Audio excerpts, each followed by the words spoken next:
What's your pleasure, sir? Oh, a guilty pleasure. Well, we'll put that back then. A guilty pleasure. How about the last horror film from 1982 with Joe Spinell and Caroline Munro? How about that then? Yes, that'll do you. Hey folks, KILT-MAN here. KILT-MAN at your services. How are you all? Hope you're doing very well. Let's have a blast from some of the music from the last horror film from, as I said, 1982.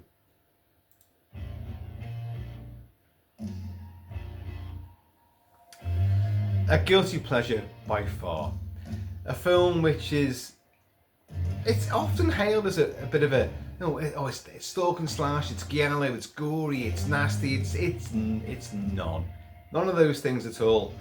What it is, and the reason people say this, Joe Spinell, Maniac himself, Maniac, from Bill Lustig's 1988 notorious video nasty Maniac. An incredible movie, a really ripe, raw and nasty, visceral classic of its kind, you know. It caused mass walkouts and protests. Bill Lustig went on to Maniac Cop and other movies, but because Caroline Munro was in this, Caroline Munro, Lamb's Navy Rum Girl, which none of you remember at all. 3-2-1 with Dusty Bin. You don't remember that? I do. Hammer movies, and Harryhausen, and The Spy Who Loved Me. She's Naomi in the helicopter. Yeah. We all know and love Caroline Munro. Outstanding. Not the greatest actor, but got some good bits in her movies, and we all love her bits and bobs, do we not? Anyway, she was in Maniac.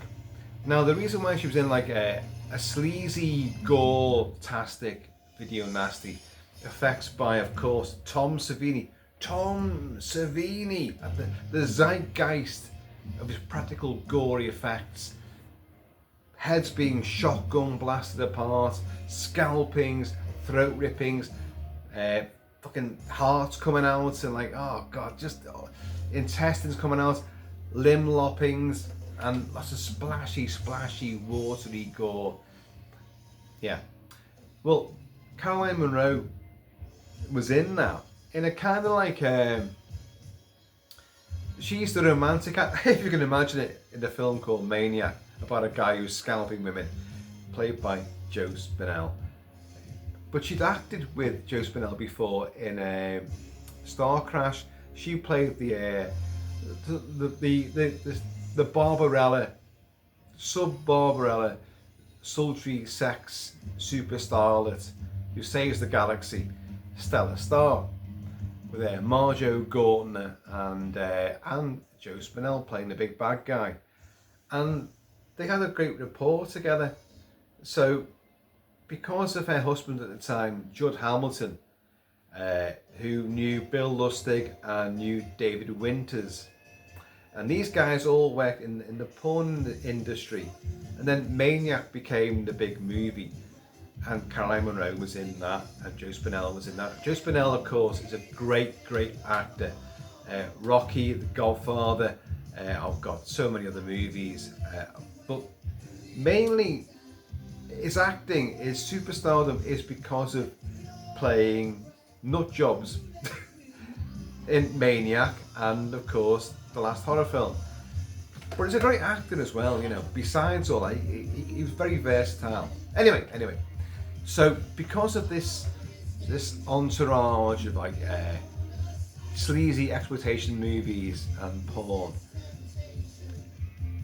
Bill Lustig wanted and Joe Spinell wanted to get a Maniac 2 off the ground, and they tried. It didn't happen. Yes, Elijah Wood did the phenomenal remake of Maniac, which I do think is really good.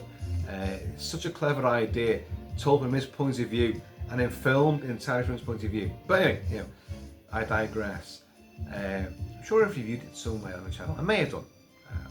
If I haven't, tell me and I will do. But Joe Spinell playing a complete sleazeball, psychotic, misogynistic, rapist, murderous, scalping bastard. He's outstanding. And the film was a big success. A video nasty in this country, a huge cause celeb, and but it made money. So let's do Maniac 2. So Caroline Munro, Judd Hamilton, Bill Lustig, David Winters, who's part of this entourage as well. Well, we can do Maniac 2. And then ideas came forth, and then founded, and then more ideas, and then nothing came with it. And then finally, well, okay, we've got another idea. The last horror film. It's basically a spiritual sequel to Maniac, with Joe Spinell playing a fanatic. The film in some territories is called Fanatic, but it is the last horror film. Anyway, we'll come on to all that sort of stuff.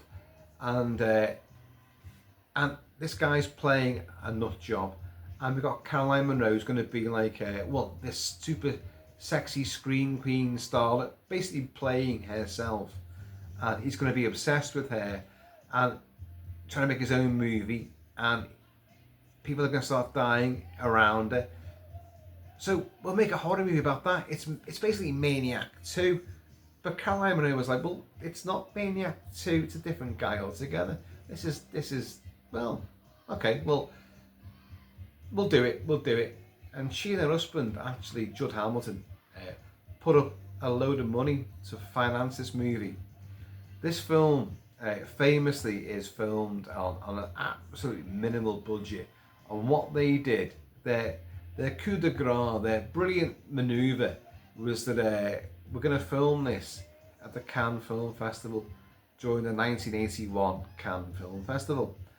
So you're going to have all the starlets are going to be in there, all the superstars, red carpets. We're going to have loads of, because the beach is there, they're topless. We're going to have the sun, we're going to have the beaches, we're going to have loads of boobs, and production value is just given to us on a platter. So they did. And they filmed it guerrilla style. You've got to realise the people behind this movie. Well, Bill Lustig doesn't direct or write any of this. David Winters, Judd Hamilton do, and all their entourage are all chances. They're all like, we don't really care. You need permits to film on town and city streets, especially during a festival, an event.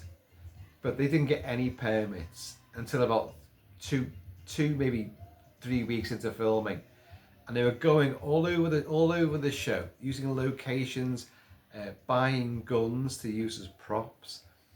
They did all sorts of things you cannot possibly legally do, and yet they did them. They did them all. They didn't care, and I love that. I love films of the early 80s. Lucio Fulci did a lot of this as well. Like it is fantastic, quartet of horror movies. Zombie Flesh Eaters, Sick Living Dead, The Beyond, House by the Cemetery. Just literally, and New York Ripper. So a quintet filming on the streets of New York City or New Orleans or whatever, and just well, we need a permit for this. Well, no one ever told us, so don't worry about it. We've got the footage is in the cam. We've done it now. It's great. We'll edit it all together. Depeche Mode playing right now. Another bit of pure 80s kudos to this movie. After the opening sequence of a pneumatically titted broad going into a little a pool. What's the word? A jacuzzi. That's it. Jacuzzi.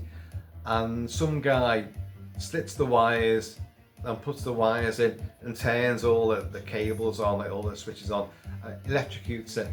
And as she dies spasmodically to death with the big pneumatic, clearly massively fake tittage, giving it loads, Depeche Mode comes on, and the opening title sequence is just someone cutting together film together, and putting on all the machinery and stamping it and like printing it and all this kind of crap. Like, but Depeche Mode, massive at this early stage in the 80s, and I'm a huge fan of Depeche Mode. This is photographic, but I picked it. Photographic, movies, celluloid.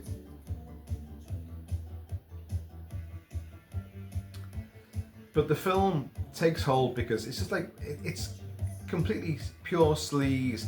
We can't do a Maniac 2 right now, but we're going to bring Joe Spinell back in, and we're going to bring Caroline Munro back in, because they're all part of the same family, they're all friends. We can't do Maniac 2, but we'll do a film which is dead similar. Now, if Maniac is up there with the nastiest of movies, it's completely horrendous. This, even because you've got the same people in it and it's still deaths and gore, it's right down there. It is right down there. The last horror film is a pantomime version of Maniac, if you can imagine such a thing.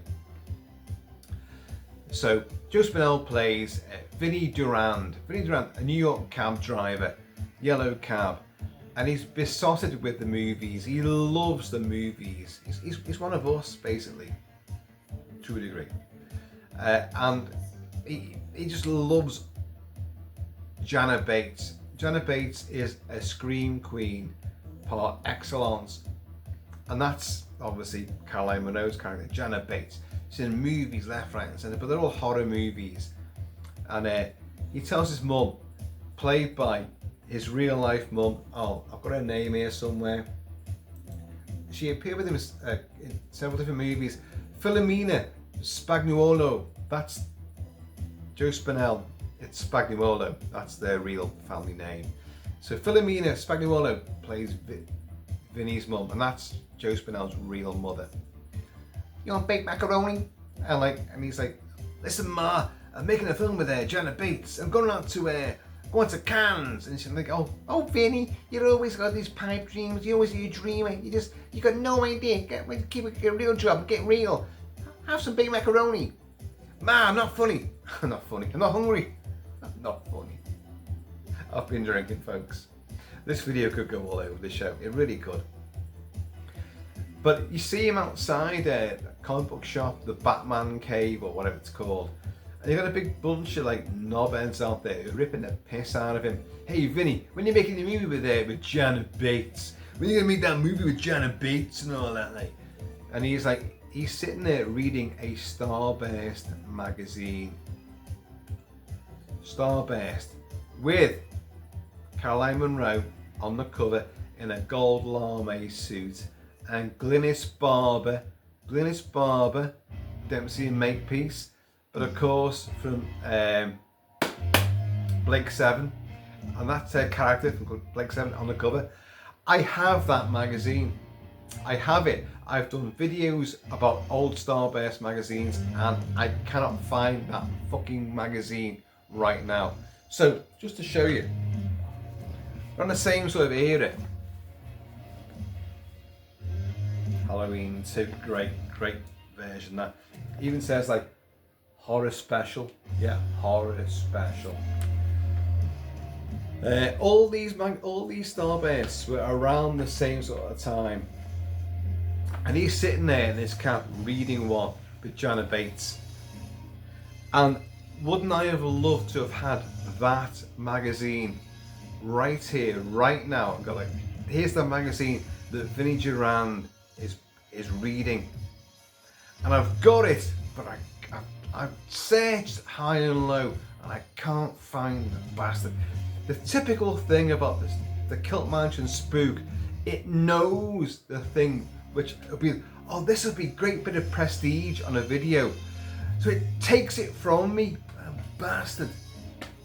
Anyway, so he's sitting there reading about Janet Bates being at the Cannes Film Festival, and they're all taking a piss out of him, giving notes. If you look at that entourage of knobheads, one of them looks like Stan Lee, comic book creator Stan Lee. He does, and it's almost like done that on purpose, there, haven't you? Maybe. Anyway, he goes back to his mum. It's like, Janet Bates is going to be in Cannes Film Festival. Ma, I'm going out there.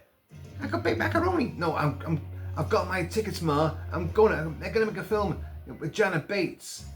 And yeah, he does. He jets on to Cannes. He's clearly a loner. Apart from it, he lives at home with his ma, and that's kind of nice. But he's got no life beyond the cab. But so he's funneling all his money into, like, I'm gonna make a movie. So he's got an Arriflex SR 16mm. So off he goes to Cannes, and it is Cannes 1981. And this is where the film really explodes, becomes colourful, and becomes wild, vibrant, and exciting. Because all the real stars are there, and the guerrilla filming really comes into effect. They just, no permits, just fucking started filming. Let's have Joe Spinell running around, or in cars, or running into hotels, and let's have Caroline Munro and Judd Hamilton and David Winters and whoever else is in the entourage. Let's have them, and we're just going to film them amongst crowds on the beach with all the real, the tourists and the acolytes to the Cannes Film Festival, and let's capture real life stars and filmmakers and all the posters for the movies. So when they film this, here we go. These are the films that were on at the time, which are being exhibited at the Cannes Film Festival. Excalibur, fuck's sake. Mephisto, Thief, James Caan. Polyester, Possession. Evil Under the Sun, Cannibal Holocaust. The Lady Vanishes, Chariots of Fire, The French Lieutenant's Woman, and For Your Eyes Only. Now that image there is, you see this image a hell of a lot. Forget Roger Moore, but what you see right now is those legs, that bum, are astride the major hotel where a lot of the action takes place. Everyone's going in and out from between those legs. Yeah, it's a huge big billboard. That's real. That's real. Real stars that were there. Chris Christopherson was there, and he was doing a film at the time, I think, called Rollover, a naff movie with Jane Fonda. Karen Black is there. I love Karen Black. And she was doing a Chanel solitaire about the fragrance dude Chanel. Don Johnson is there. June Chadwick is in this, playing a reporter. She speaks as a speaking role because she's from V, and what else was she in? Spinal Tap and Forbidden Wild. So and there's other people dotted around, and all the crowds, all these people who are on the red carpet and the paparazzi and all that, they're real people. And what our bunch of filmmakers are doing, they've got Caroline Munro and Joe Spinell running around and in front of all these people who don't realise they're being filmed whilst a film is being made. They just think, oh, it's a publicity stunt. And I think that is absolute bloody genius. That's really clever. Off the cuff, on the hoof, sort of guerrilla filmmaking. Just genius. Now, well, they're all going to be there, and we're making a film during a film festival where stunts and publicity is off the scale.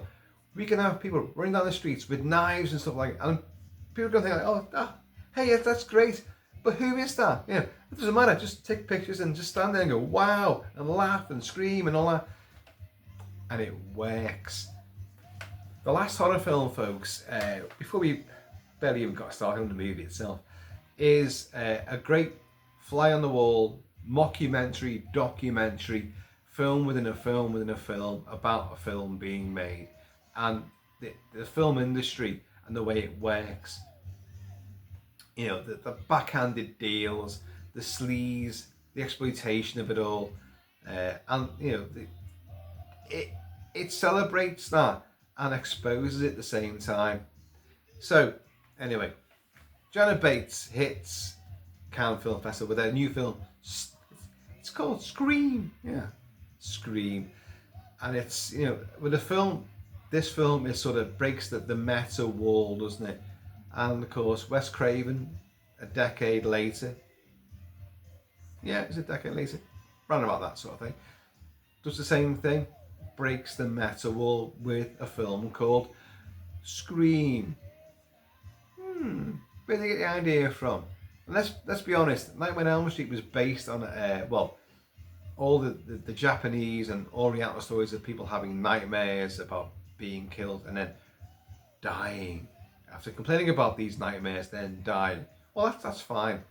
But he also had a character, Freddy Krueger, who had lived in nightmares and had, big metal claws for fingers. Is Freddy Glove.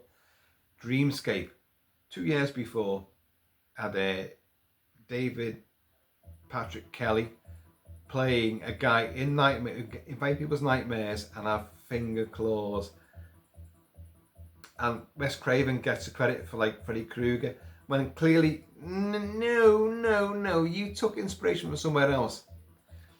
Nothing is original in Hollywood. Nothing in movies. So anyway, she's in town for Scream, her new movie, and everyone's loving it. They're raving about it. You got to look at this. This is so ridiculous. Here's Depeche Mode again. What I'm going to do, I'm going to move on to the score for Maniac by Jay Chataway, because there is no full score for the last horror film. I'd be playing it. You know it would be. There's only a few songs from the movie which are a part of the film score, but that's all you've got. So I've got those, and I'll play them again. But anyway, so Janet Bates is up for like awards. You kidding me? They show, what we see is a panel of judges, and they're watching the end of a movie, and it is literally Caroline Munro going, no, as some vagrant thug or whatever burns her face off, and she goes, with really naff prosthetic effects. Terrible, it's terrible. And I go, face all melting, and then the end comes up, and then you cut back to this fucking audience of panel judges who are going like, oh, excellent, oh my god, genius, oh, the acting is unbelievable, she is fantastic. Are you kidding? A, that's garbage acting. B, that's the end of a film, and she's meant to be the starlet, and she gets flambéed at the very end of a movie like that, and we're all meant to go, wow, that's incredible. This film does this a lot. There's lots of fake films where you got the ending of a film is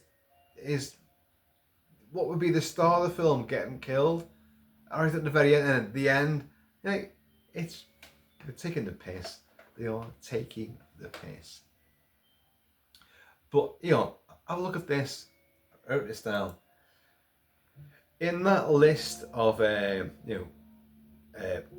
people to be honoured for the best actress, you've got, and these are all in movies at that particular stage at the Cannes Film Festival.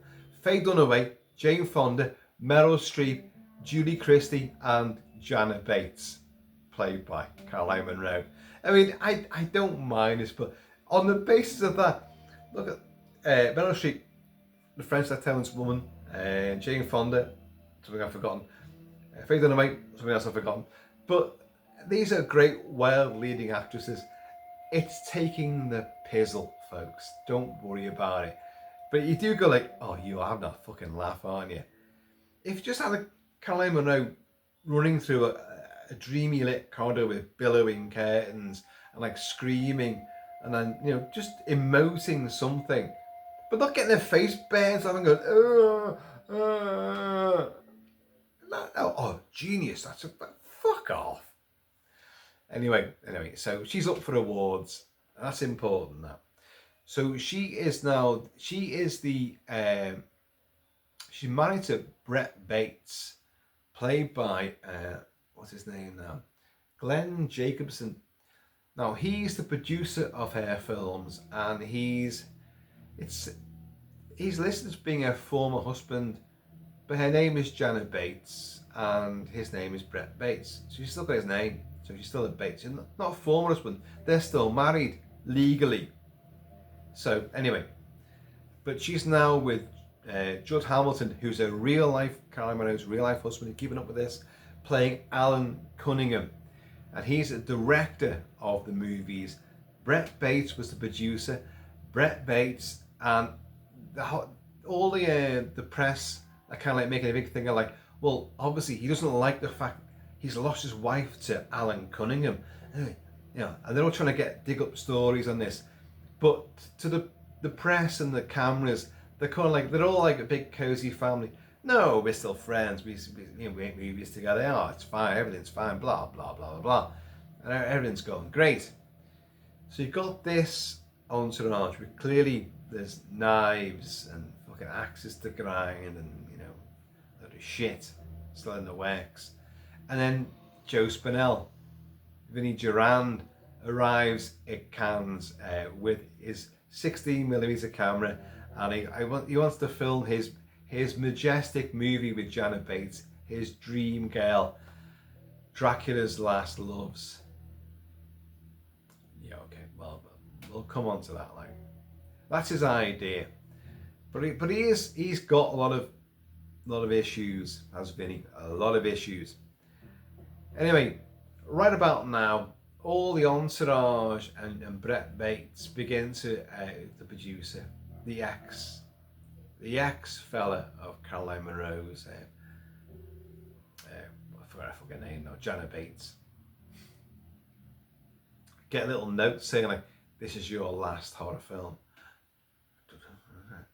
And you'll even get like a plane going over the beach, you know, with all the topless babes, and it'll have one of those banners strung behind it like, Janet Bates, I love you, this is your last horror film. But they all begin to get these notes, and they begin to one by one disappear or get killed. I've just brushed over a whole thing here. Janet Bates is summoned to see Brett Bates in his hotel room, and she goes up there, and you do see Brett Bates receive like a big bunch of flowers, I think it is, with a note, and he's shaving. He's been shaving, so he's got a bit of foam on his throat and all that, and a cutthroat razor. And the busboy has been up there. He's like, oh, there's a note. Open the note. He goes like, this is your last horror film. It's like making it very public, you know. Oh, right, fuck off, yeah.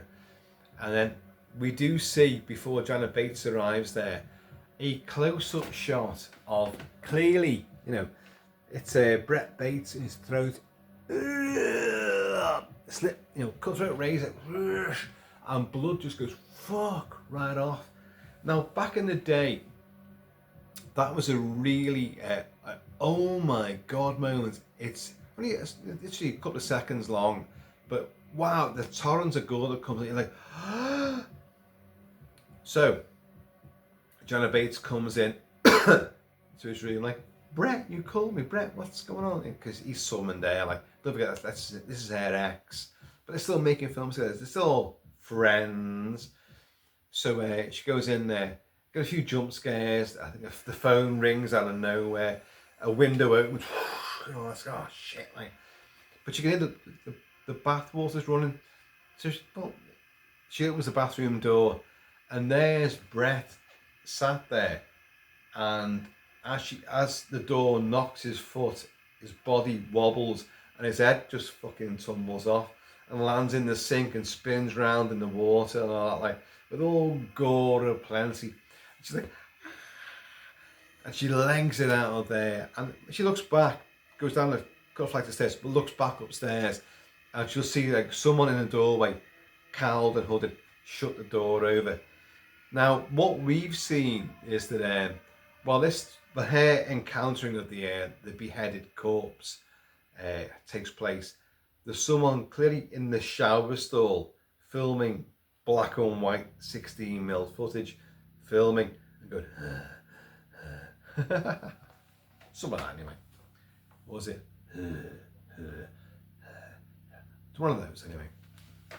And off she runs, and then goes and was complains, everyone like calls the police. But when everyone goes back there, there's no body. There's no body.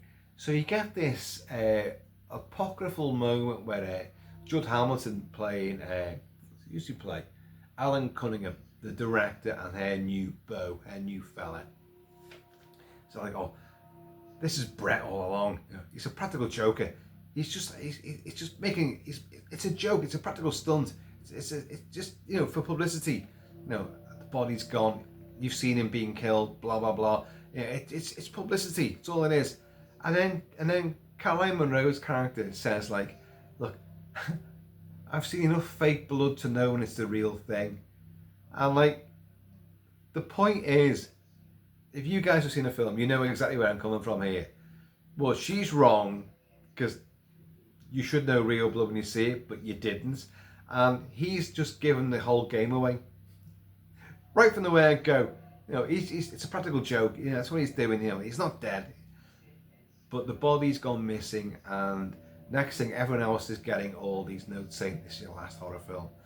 So, I forget who's next to go, but into all this mix, you got Vinnie Durand, who's our obsessive, crazy dude. He loves Jana Bates. He fixates on her, and he has got a lot of fucking issues, without a doubt. You see, he gets a ride into Cannes with some Texan guy in a Ferrari or whatever the hell it is, or Pontiac, whatever the hell it is, big fucking super Uber car, and he's got his fucking Stetson on and all that, like, and you'd be a good drinking buddy, the women out here, they're fucking insane, and all you're seeing is little skimpy little bikini bottoms and bottoms doing all this going past. I'm like, I need you as a drinking buddy, you gotta be my shotgun and all this, like, and well, thanks Tex, but I've got my own job to do, So you meet the Texan guy, and you'll see him a couple more times, like, but Vinny will have an eye for the ladies.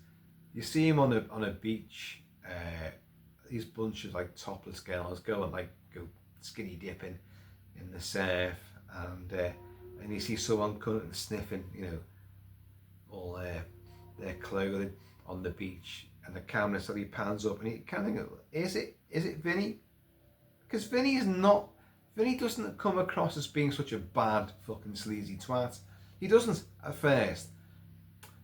He really does as the film progresses. He really, really does. And not exactly Frank Zito from Maniac standard, but he's on the way to being that way. But this guy wants to make films, but you get this sort of this segue into it as being a complete and utter sleazeball. And there he is, and another one comes up behind him, and it's like, hey, you're a naughty boy, aren't you? Wouldn't you like to do this with all of us in the water? And they're all like big boobies and messing around and all like. And he's like, and like, the thing about Joe Spinell, he plays this really, really well, and he's a great actor. He's a great character actor in Godfather and Rocky movies, and but he really hit his thing, his oeuvre, his groove by playing psychosexual nut jobs, but making them sympathetic at the same time, making them pathetic. Oh my God, you're a nothing. You've got no life. You've got nothing, but you're gonna force yourself upon women and be nasty to those. I'm trying to pick my words carefully here. But what Joe Spinell does, he manages to make it genuinely pathetic and believable, and you sympathise with him. And that's a really clever thing to do in a movie like this, and like Maniac especially. But so he falls apart there. They just take the piss out of him, and he's just like, ah, and it doesn't hurt them. He runs off in shame and regret and all that.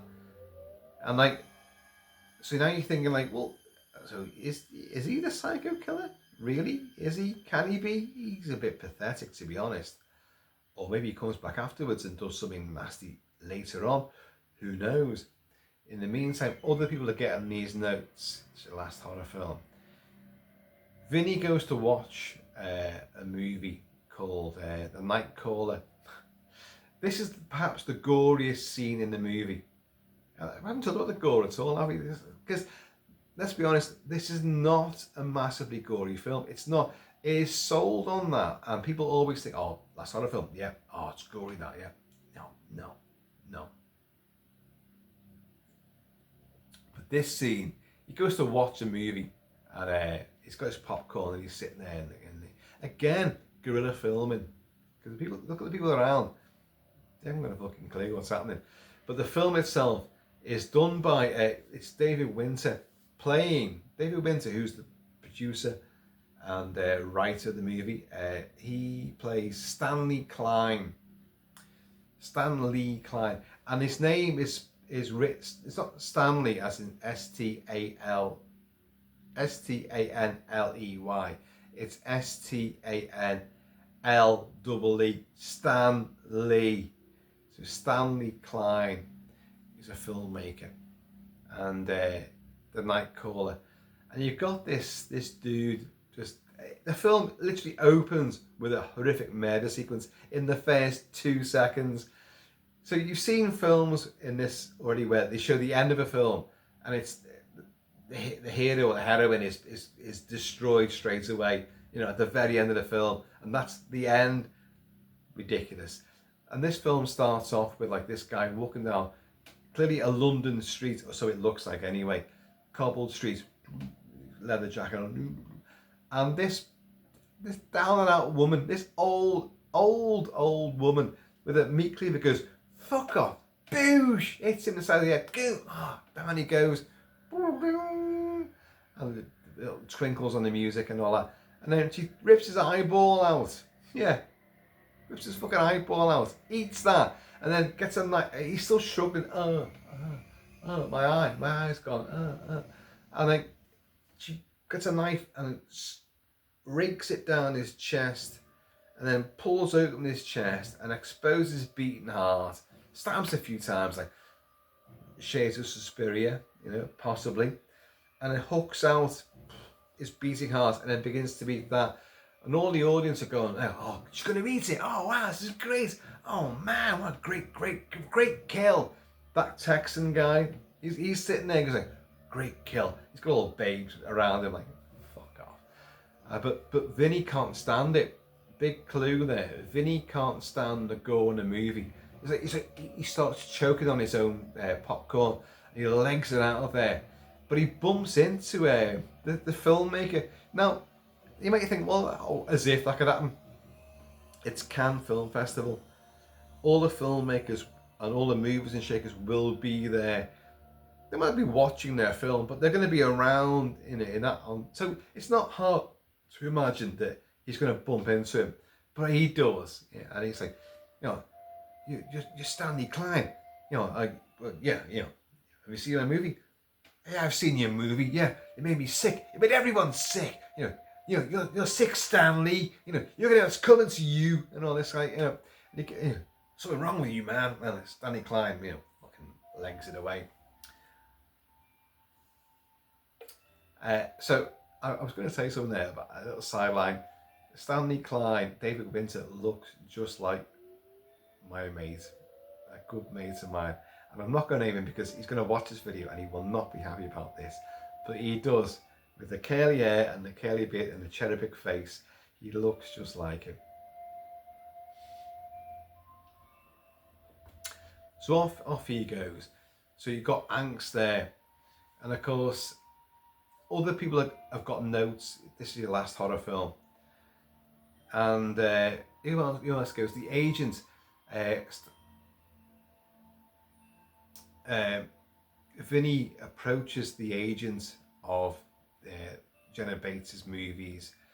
It's like, I've got a great script for Jenna Bates. It's perfect. It's wonderful. You know, it's the best film it's ever going to make. You know, it's wonderful. It's perfect for her. It's like, well, have you got an agent? No, I haven't got an agent. Well, no, well, nothing's going to come through, you know, through us until, you know, you've got an agent and blah, blah, blah. So anyway, an agent gets killed. He gets looked. Don't forget, Brett Bates is now murdered, but where's the body? Janet, are you insane? So the police aren't really asked. It's all publicity, you know, that's what they're thinking. But all this entourage are getting like notes. So they're going to police, and the police just going, no, we, and it's all like really bad fake French accents. We all think this is, well, that's a really bad fake French accent there for you. It's the, how you say, the publicity stunt, you know, for Miss Jana Bates and a new movie and off. So they're having none of it. But you look at other killings. The agent gets lured by a fake message from Brett Bates. Look, I've faked all this. I've got a really great idea. Come and meet me in so-and-so theatre, cinema, and we'll talk it all through. So he arrives, this guy arrives there, and this guy is, have I written his name down?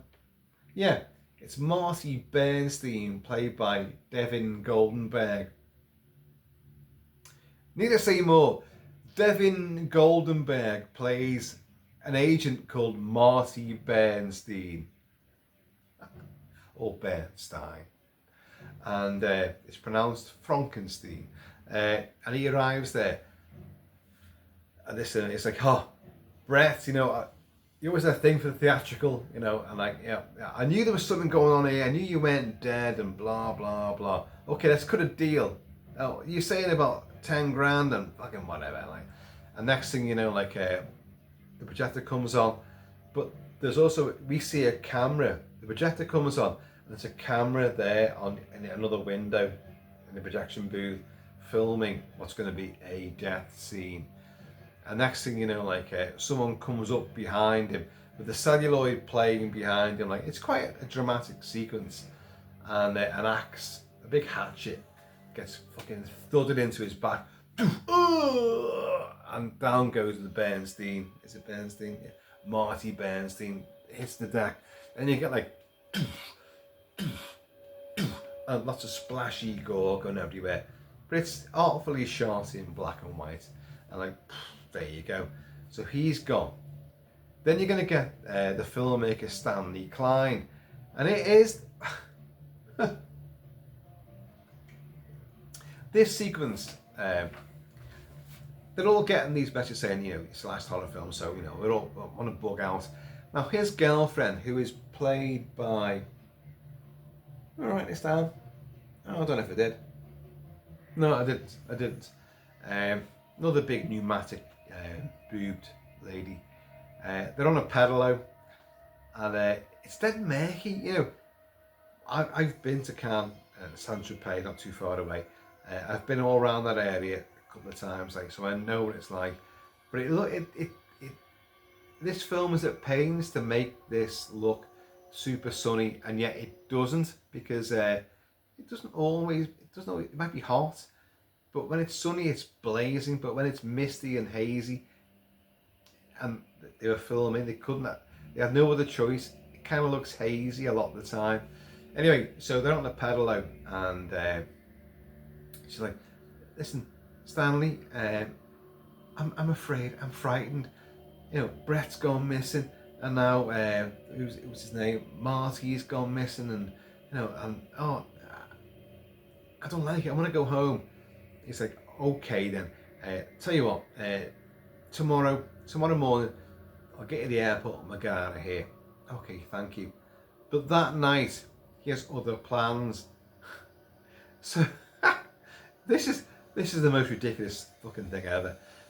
She's terrified. Remember that. She's terrified. She wants to go home.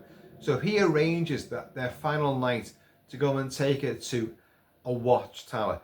This is an 11th century. I've been up it. I've been up that tower. It's in the Suquet or Suquet region of Cannes, and it's got a name. I did write this down somewhere. Tour du Mont Chevalier, Tower of Chevalier, and it's a big old watchtower, and it's night time, and they drive this stone path. It's like, Stanley, why are we here? I just want to go home. No, I've got a surprise for you. I've got a surprise. So they go up and up and up and up and all that, and it's like, there's a bit of a promontory before you get to the top. He's like, close your eyes, and he makes us sit down. There's a bench here, and he sits down on the bench, and then you hear, and she goes, Stanley, and he's got a flick knife. So all these little fake scares, and she's like, what are you doing? Oh, it's all part of the surprise. What? Are these meant to be red herrings, or just false trails? What the hell are you doing? She's explained to you. She's fucking terrified. You're like, look, no, it's all and he's took her to a fucking high tower at midnight. When people have been going missing and turning up dead and beheaded and all that kind of shit. Like, no, Stanley. It's like, oh no, it's gonna be fine. It's gonna be fine. Yeah, look, no. What are you afraid of? You just put a flick knife in front of her face. Look. Tell you what, look. The surprise is up top. Just wait there for a moment, and all will be revealed. And he fucks off and leaves her. So she starts walking around. Stanley. I don't like this. She's going up these rickety stairs up to the top of the tower, which the stairs aren't that rickety. When I was there, they were quite robust. But anyway, and so she's going to the top of this fucking tower, and you see him going with his knife. But in the meantime, you've seen someone with like a hood over their head and a big 16mm camera, this Arriflex thing, filming and going. And you see Stanley, he's got his knife, and then the fucking knife just goes whoomph into his. He gets dragged off camera. And it's like, what was his plan for his missus? Was he going to propose to her? It's a stupid game. It's the fucking stupid game. It's so ridiculous. And she comes out the top, like it's the big top parapet at the watchtower, which is genuine. It overlooks all of Cannes and all that, like, and all the beaches and all that. But it's night time, so it's all lit up. And she was like, "Oh wow, Stanley, was this the surprise? Oh wow!" And he's lying there. His body's next to this fucking little entrance onto the roof. And she goes, "Stanley, what are you doing? Oh, another game." As if you'd be doing this sort of fucking game. It's so bizarre. And she turns him over and there's a knife in his heart. She's like, and as she backs away in terror, we've got this cowled. You go to a black and white film again with this fucking cine camera, and a gun comes out and boom, blows the back of her head out, and she does a massive fucking swan dive right down the length and the breadth of the watchtower. Ooh, boosh, hits the deck. And you see the back of her head. You see a close of the back of her head with all the brains blown out. Don't go thinking gore. This film got sold on the fact that it was gore in it, and it did get cut down. But again, we'll talk about the different versions of the movie. But the full uncut version, which I'm discussing right now, is still not that gory. So don't go thinking, wow, it's Maniac all over again. It certainly is not. No Tom Savini here. In fact, who did the effects for this? I wrote this down somewhere.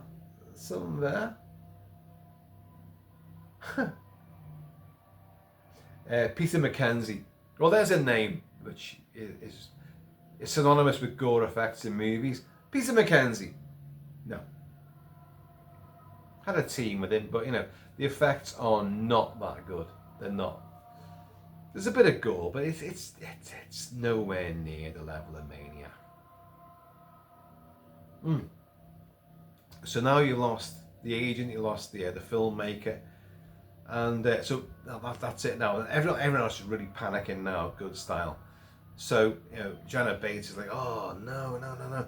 And where's Vinny in all this? Well, Vinny has been trying to get interviews and film with Janet Bates.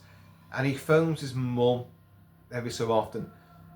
Hey, Ma, yeah, having a great time here. I'm with Janet. Yeah, everyone loves my script. Everyone loves my movie. Yeah, me and Janet, we're getting on so great. Oh, Vinny, I mean, big macaroni. You know, Vinny, you're streaming again.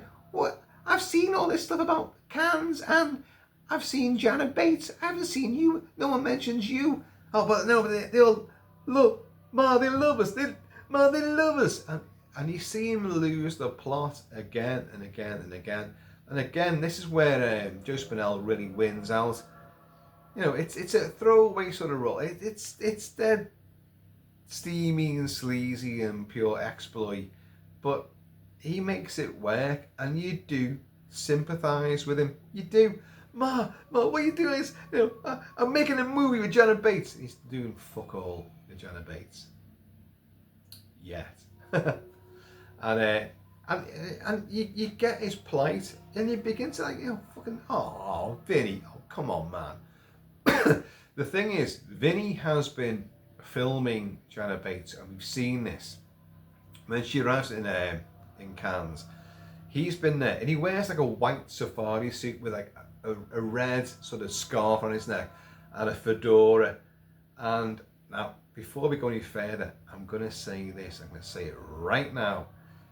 As hard to believe as it may sound, you watch this movie and you watch him when you see him in his hotel room with all the Hollywood lights around the mirror, and he slicks his hair back. And as Caroline Munro herself said, you know, Joe was a good friend of hers. She loved him to bits. Joe is no oil painting. He's not. He's a slob. He's greasy, but you know, and not exactly brushed with any particular artistic, beatific flair. But he looks like Johnny Depp. Johnny Depp nowadays, you look at Johnny Depp now, and then you look at Joe Spinell in this movie. And when Joe Spinell slicks his hair back and puts his hat on and puts the lights on around the mirror and all that, and tries to make himself look sleek and exclusive. Johnny Depp, Joe Spinell, Johnny Depp, Joe Spinell, they're together. It's bizarre, but it's true. It's true. I kid you not. And especially Johnny Depp these days, not Johnny Depp from Platoon or Nightmare on Elm Street days. Not only is a fucking good-looking piece of sculpture. No. How he looks now. And so you get lots of scenes of he gets dressed up in his gear, his clobber, slick back hair, gets his camera, and there's a scene where you've got like a nightclub, and Janet Bates is there, Caroline Munro, and all this is earlier on, and he can't get in. He's snubbed from the whole thing. So this is Joe Spinell. He can't get in there. He's like, oh, fucking, I'm meeting Janet Bates. I'm a filmmaker. I'm like, fuck off. You're not on the list. Get the fuck out of here. So off he goes. But he goes back to his apartment, and he puts his tuxedo on, and he slicks his hair back, and he gets in the mood. Think Fade to Black as well, which came out this time of year. This time in years, 81-ish. And it's a film about films, again, a horror film about horror films. And I love this scene because he follows a bunch of women or clubbits going in there who are all like obviously on the list. But because he's got his camera, he's literally up the arse of this crew going in, and like the bouncers don't stop him. He's isn't there going like filming, so they let him in straight away. Just before that, you have this great little throwing moments of looks like a Jewish rabbi interviews a girl getting out of a car, a young teen in some kind of gold lame fucking jumpsuit thing, and he says like, what what do you think about the effect of horror movies on the youth of today? You know, do you think that it affects everybody? And blah blah blah blah. It's the theme of the movie, which is kind of like, you know, oh, we're making our film really important because it's about something. No, they're really cushioning their film with this sort of ideology. But I don't mind it at all because it's taking the piss out of the whole sensorial crusade which took place in the early 80s, the video nasty crusade. And this Jewish rabbi thing is going like, you know, what do you think about this? And she's just going like, this pure dumb kid's going like, and all their mates go past, come on, we're going to be late. And he just pushes past him and runs in. And he goes, ah, you little shit.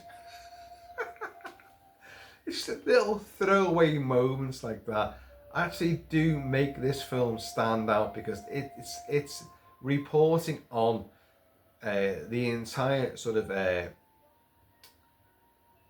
critique of horror movies and you know, and people's sensibilities at the time. Do they affect you? Do you really care? No, I don't care. I'm not gonna watch a movie, so fuck off. You know, it's full of gore and violence. So, bye. Well, it bothers you. It doesn't bother me. You see. Anyway, ooh. You can tell I've been out for a long time, can't you? You can tell. Because I'm ruddy cheek because I've been sitting in the sun all afternoon. 3 days on the trot. 3 days, if not 4 days on the trot of relentless sunshine, and I'm going supernova. So Vinny gets in there and films and stuff, but you see him a lot with his camera, and he's ooting the boot and doing the stuff. And anyway, more and more people are getting killed and people are going missing. And Vinny ups the game, you know, because he's making phone calls to his mum. His mum's not believing a word of it. Like, he's trying to make inroads to the agents. They don't know what to do with him. So, like, well, I've got to go straight to her. I've got to go straight to Janet Bates. And what he does, Joe Spinell, you know, look, he's not exactly a stuntman. He's not exactly built for this sort of thing. And you see him on top of this fucking hotel. You see lots of hotels in this movie. And the one, I didn't write it down, but the big plush hotel where Janet Bates and Caroline Munro were staying in, well, no, they're not staying there. They're filming in there. Surreptitiously guerrilla film style. And Joe Spinell, guerrilla film style, comes across, you know, those big neon lit hotel name signs right on across the roof and all that. He goes along one of those and he's doing that. You're talking like, I don't know, 400 or 500 feet up in the air, several floors up, and he's like, he's going across that. And this is intercut with this scene of Janet Bates, Caroline Munro in the bath, super tanned. The commentary on the home video release that you get now, even on the Blu-ray and the 4K as well, will say that she's wearing no makeup. She's caked in makeup, waterproof makeup. But hey, look, I'm not knocking this at all because I absolutely slavishly adore Caroline Munro. I've met her. I've actually fallen on the floor in front of her. I've told you about this in videos before, and yeah, my big moments, and KILT-MAN blew it big time. Anyway, so she's in the bath and all that, like, and yeah, it looks amazing. And then she gets the shower to get all the soap suds off and that, but all the mascara, all the eyeshadow and all, everything is still on and all that, like. And he comes in through the window, but just before he gets in through the window, the bathroom window, you see a shot of Joe Spinell. He's going across the window ledge like that, like hanging there by his fingertips, like that.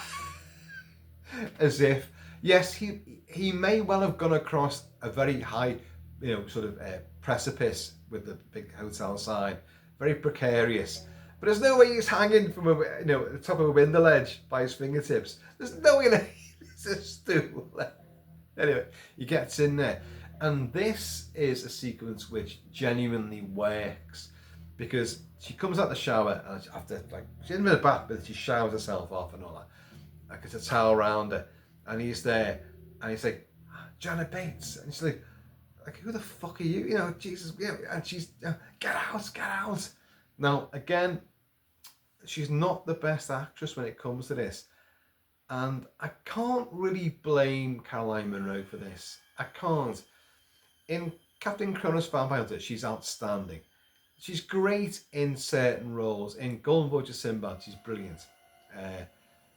But in this, it's like they really are using her. Look, Caroline, we love you, you're gorgeous, but no one really wants to see you act. They just want to see your bits and look sexy. But they really dumb her down in this movie. So I don't know if you can lay all the blame on her feet, her lovely, you know, polished, toe-nailed feet. But she's naff. And this scene really epitomises it. Apart from one initial scream, she's terrible. Like, get out, and the towel there. But Joe Spinell's brilliant.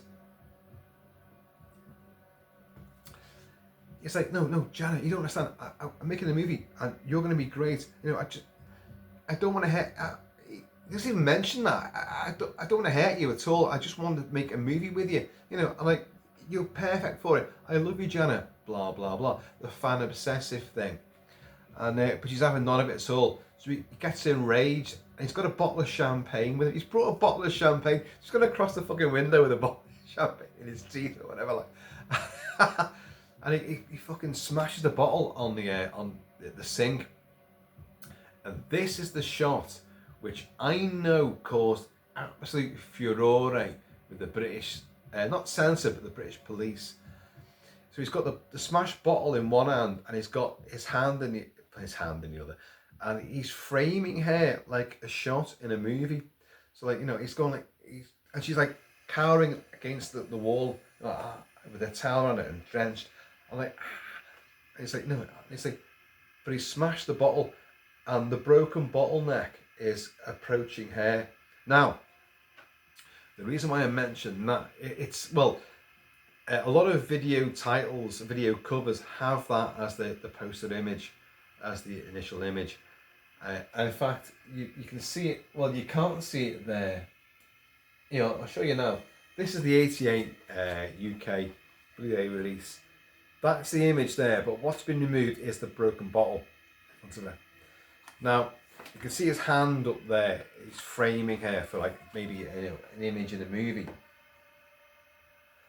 The old Intervision home video release back in the 80s, which I had that image, but the broken bottle was there.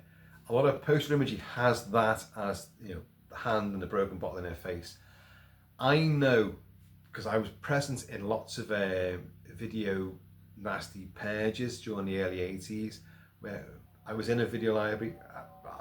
I've discussed this a lot, where videos were taken off the shelves randomly because of imagery, because the cops didn't know what they were looking for. They might have a list of, find Evil Dead, toolbox murders, blah blah blah, Living Dead at Manchester Mall, blah blah blah, blah, blah, find all this, you know, SS experiment camp, and they find these things, but then they had a bit of a remix, like, well, look at that, that's ridiculous, and that image of the broken bottle in her face, that got removed a lot, and I don't justify it. No, I don't justify it at all, but I understand why they did it, because you know, Texas Chainsaw Massacre, people don't have access to chainsaws, you know.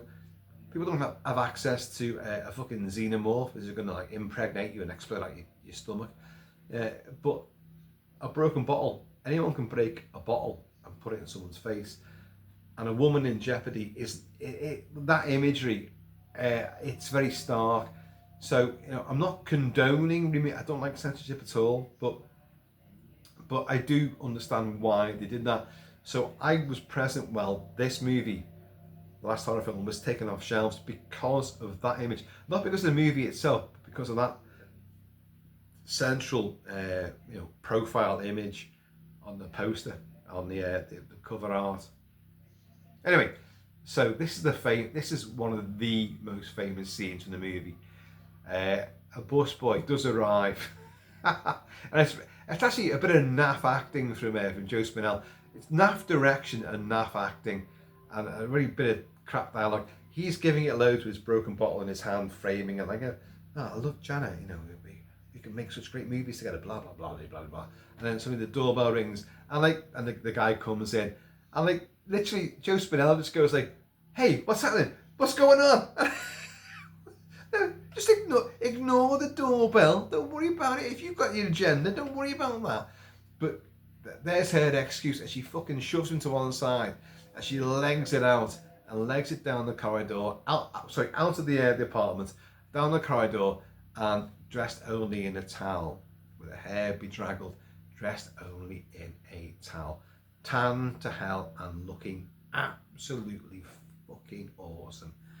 And down the circular staircase, which is pure production value. Don't forget, they weren't meant to be filming there, and they did it anyway. And then Joe Spinell knocks the busboy aside, and he comes running after it, and you get lots of great camera work. And you know, it's not hard to do, I suppose. Even the likes of you and me could do this. You know, look up a big spiral staircase and have two people, one flight above the other one, pursuing each other round and round, and you just be down there and capture a few images of that. It's going to look great, isn't it? And it's a tremendous sequence, very bravura, and she legs it down into the main foyer, and they timed it with a bunch of people who did not know a film was taking place there, and these are all like just, you know, locals, and just people who are friends of filmmakers, and just clubbic kids are all there. So they're all in the foyer, giving it loads, having fun, and suddenly Caroline Munro comes legging it out, screaming, dressed only in a towel, and hurtling past them. And these people are like, and they start clapping, and it's genius. This, I'm gonna say it again. I said it before, I'm gonna say it again. This was a masterstroke for these guys making this movie, because they're making a movie in Cannes about a film being broadcast, well, being premiered in Cannes, about films and people, how it affects people, and stunts and stuff. So a real life, well, in the movie, a real life attack is just, it's a stunt. It's a stunt. Everyone's clapping. There's possibly a murderer chasing a victim, and we're all going, hey, it's great, oh, brilliant, well done. It's superb. She legs out in the street. Vinny gets stopped because of the adulation of the crowd. What I haven't mentioned is that throughout the movie, you've seen lots of imagery of Vinny having this dream sequence of being, on a street, and suddenly the flash floodlights come on from a film set, and all the cast and crew that you see in the movie. So Brett Bates, Alan Cunningham, Janet Bates looking incredible. So Caroline Munro in a sort of Dracula's bride gown with a fabulous slit throat makeup effect on it, and her gorgeous hair flying back, and oh my, she looks one of the best images I've ever seen of her, with her blonde streaks in the hair. The blonde streaks in the hair. Do stop me. Did I mention this before? I probably did, but I'll do it again. At this time, blonde streaks were huge in people's hair. New Romantics, Duran Duran, Depeche Mode, who appear on the opening track of the soundtrack and the movie. Mad Max had a blonde streak in his head in Mad Max 2, which came out at the same time as this. At the same time as this, Caroline Munro was sporting the same blonde streaks in her hair in the Adamant video, Goody Two Shoes. Don't drink, don't smoke, what do you do? Don't drink, don't smoke, what do you do? Subtle innuendo. Oh yeah, you know what I mean. And in 3, 2, 1 with Dusty Bin and Ted Robbins. Is it Ted Robbins? Yeah, I think it was Ted Robbins who was the host. I used to tape that show. How much I loved Caroline Munro. I used to tape that show in the late 70s, early 80s when she was the hostess, and she had the big blonde streaks in the side of her hair. and it's an outstanding image. Anyway, so she comes hurtling out of there, and Vinny stops, and he's like, oh my God, you know, he falls for all the people like taking pictures and clapping, and he goes into like this fugue of like, wow. So she gets away, and real life, Caroline Munro runs barefoot down the front road, the coastal road. The beach is there. This is Cannes. Runs down through all the hoi polloi, all the rich and the nouveau, and all the filmmakers, Rolls Royces, Aston Martins, everything's there. The glitz and the glamour. There's red carpets left, right, and because all the hotels are showing movies and theatres are showing new premieres, and she's legging it down through that. Now, in reality, there was cameras set up. Obviously, there was a car following her, which was filming her. But you had all the real people were there going like, what the hell? And you had some guys who were reaching for the towel to try and take the towel off her. Now, they had security there. If you listen to, I forget his name now, but the producer, Luke, something or other, he says like, oh, the guy in charge of security was he was a deserter for the French Foreign Legion. Fuck right off. A deserter from the French Foreign Legion is not going to be masquerading himself as an enforcer on a fucking film set. It's not going to happen. You don't desert from them and think you're going to get away with it. I know this all too well. So, but I can believe this guy may be fucking French Special Forces, or certainly something to do with the French Foreign Legion, but there's nowhere near he deserted and then was masquerading as an enforcer on a film set. But then again, this film, it uses people who they've got no permits. They're all like liars and charlatans. They're all slightly, in the gutter to some degree. But I don't believe the word. Anyway, but she was attacked and abused on that street. People were reaching out, blokes, and security did have to stop them. Now, it looks great. The way it's filmed, it looks superb. The way she's run, and barefoot as well. Don't run barefoot, folks. Don't ever run barefoot. I've been barefoot in the worst places, which obviously hurts. But even a beach in North Wales, walking out on and think, God, no. Need trainers on. Have some kind of footwear on. I do not go anywhere barefoot, ever, these days. And that's more for your safety than my own, with my toenails. But it's a great sequence. And she meets up with Alan Cunningham. So that's obviously Caroline Munro's real life husband at the time. She meets him, and like he's got a big bleach blonde moustache and bleach blonde bouffant hairdo. So about the blonde streaks, highlights. It was the era of that, like, and he looks naff beyond belief. And anyway, Judd Hamilton, and she's like, oh, I've been followed and chased and blah blah blah. Like, oh my God! And all the crowd. Now, the few people in the crowd who are part of this film, are going, that's Janet Bates. It's all overdone. It's Janet Bates. It's Miss Janet Bates. They're all filming all this. My God, it's more publicity. So all this is making their film Scream even bigger and better. When you think about it, it's outstanding publicity. This is what films don't do these days. They don't, probably for damn good reason. Each Scream film that comes out, you don't have Courtney Cox getting, she's gone missing for a while, and a severed head turns up. Well, it's a fake severed head. It doesn't happen. So in a way, this was way ahead of the game and kind of made the reason why you don't do publicity stunts like this for movies, because it would cause so much trouble and strife and grief. Anyway. So things are coming to a huge fucking bottleneck. People have died, people have gone missing, there's fucking death threats left, right and the centre. We've got the award ceremony. And don't forget, she's won the award over Julie Christie, Jane Fonda, Meryl Streep. Fuck's sake, you know what I mean? Look, let's get out of town, he says to it. Like, let's get out of town. I've got a friend called Jonathan who's a music producer. He's got a castle just outside of town, and it's a real castle. This is a real castle. The castle that they use here. I have this. Oh God. It's Chateau de Pelly, Dessigny, Haut-Savoie, France. Francais. And it's a lovely little castle. Little, it's not big, but it's a little one. So they drive out there. It's gorgeous, you know. It's, you know, we'll take care of ourselves, and like, you know, until the awards ceremony, we'll stay here. Jonathan will look after us. And they get there, and Jonathan, who's, again, these are all friends of the production crew. So there's a guy sitting on a wall who's got earphones in. He's meant to be some kind of, because Jonathan's a record producer. It's all rock music and all that, like.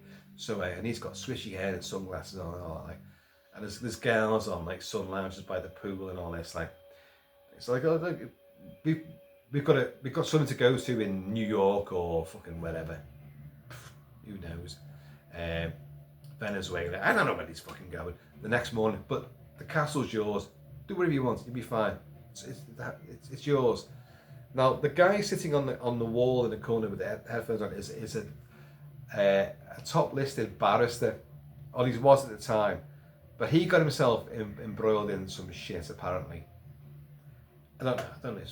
You know, I'm not throwing any names and casting aspersions, but everybody involved in this movie was in shit at some point, and the people that own this castle were friends of the producers and the filmmakers, and they were tax exiles, and one of them went on the lam, and one was arrested and put down for life, you know, for various misdemeanors, well, a lot of misdemeanors, and quite serious misdemeanors at that.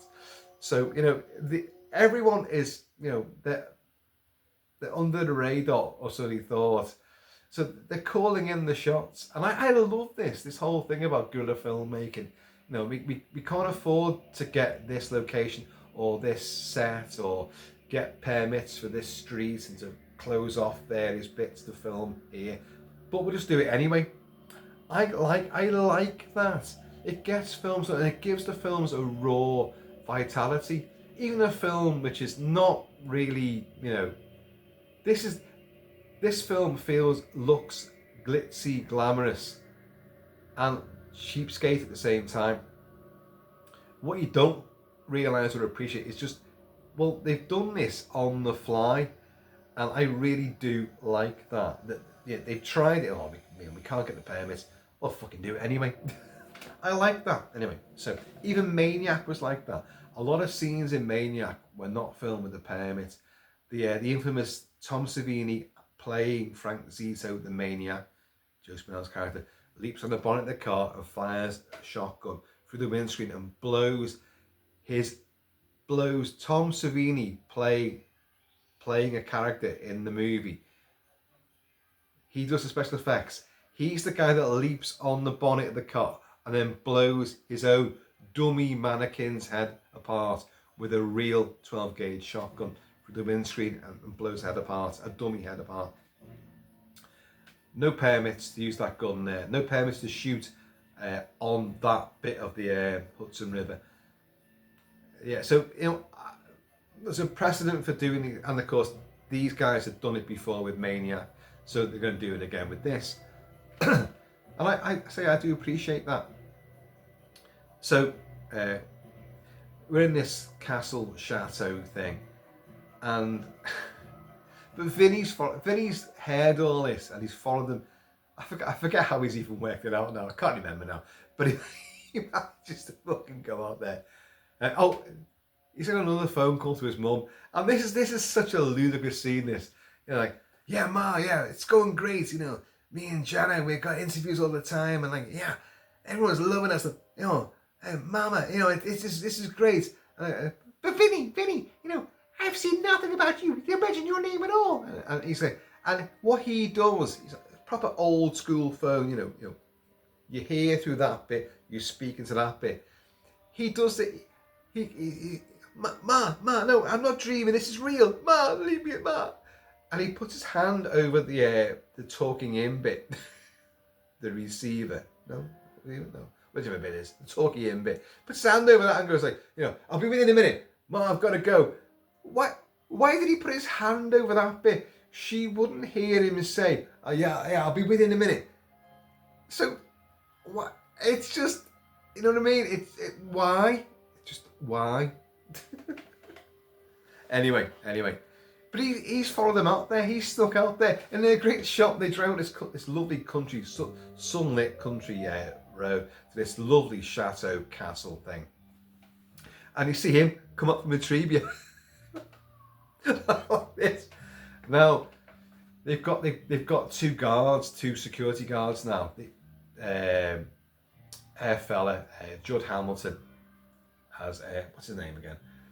And Alan Cunningham, who's the film director, new fella, has said like, I want two of your best security guards.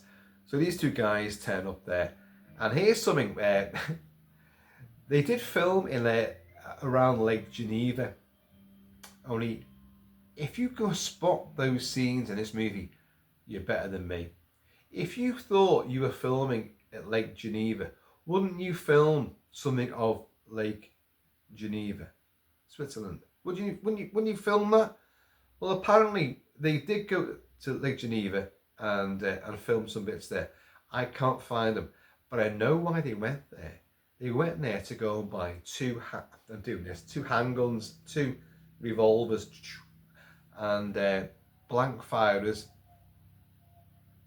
They went over the border into Switzerland and bought these two guns, and then came back with them, shit themselves on the border, coming back realizing they've got two guns under the seat, and then had to go back again into France, another border into France, and oh shit, we're gonna get fucking done here. So they had a massive nightmare with these guns. And anyway, someone gets spotted filming there with a gun, perhaps. A champagne cork gets popped, and Janet Bates has a flashback to the bottle getting smashed when he's like doing that, in the hotel room, which is in the bath. And so she has a big panic attack. So, girls, take Janet, show her a room and all this. You don't get a lot in this fucking place. It's such a great location to use and exploit. You do get it at the climax, but you don't get much here. Anyway, Jonathan has to fuck off with all these. They go somewhere else. Blah, blah, blah, whatever. And but anyway, in the meantime, these two security guards, one of whom is a producer, Luke, the guy who's saying him, I can't remember. He acts in it as well, and he plays one of these enforcers, his bodyguards, and they see someone with a gun, and they chase after him, bang, bang, bang, bang, they're fucking blasting these guns down the country lane, and you see Vinny legging it, and he bumps into Jonathan, and sorry, I legs it again, and a bullet takes out Jonathan, and this is such a throwaway moment. One of their trusted confidants, Jonathan, who's put them up in his fucking castle chateau, gets shot in the head and then just left. You just see him lying there with a little splodgy bit of jam between his eyes. Gone. No one comes to say, well, where's Jonathan? Oh, Jonathan's dead. Oh. Shades of rollerball there. Jonathan's dead. Jonathan's dead. Jonathan's not dead. Jonathan, he will never die. But this guy's lying there dead. That's a really shit naff little moment. This guy put you up, and that's the thanks you give him. Anyway, the awards ceremony is going to be that night, but Jana's like, oh, I'm terrified. So what they do, we'll have a stand-in for you. We'll have a girl. I've seen a girl. She's a dead ringer for you. She'll be great. Wait till you see this girl. This girl looks nothing like Caroline Munro as Jana Bates. They might put her in one of these gold fucking stupid flight suit things, and put all the fucking braid and the eyeshadow and all that kind of mascara crap on. But she's at least 15 years younger than Caroline Munro is at this particular stage. She looks nothing like her. Oh, the hair, but look at it. You're not even the same height. fucking ridiculous. But she's the daughter of, did I write this down? Oh, I may have done. Oh yeah, she's Judd Hamilton's daughter. Judd Hamilton, of course, is the husband of Caroline Munro at the time. So again, keep it in the family. She looks fuck all like her. She's not Caroline Munro's daughter, she's Judd's daughter. Anyway, so there it is. So the idea is they're going to sit in there at the front row at the big awards ceremony. And if anyone, any snipers there, well, Jupiter must get shot or knifed. Charming. Well, the real Janet Bates is backstage because they know she's going to win the fucking award. So, you know, Julie Christie, Jane Fonda, Meryl Streep and all that, they're not going to win. It's Janet Bates for getting her face burnt off in Scream. God, it's ridiculous, but so much fun at the same time.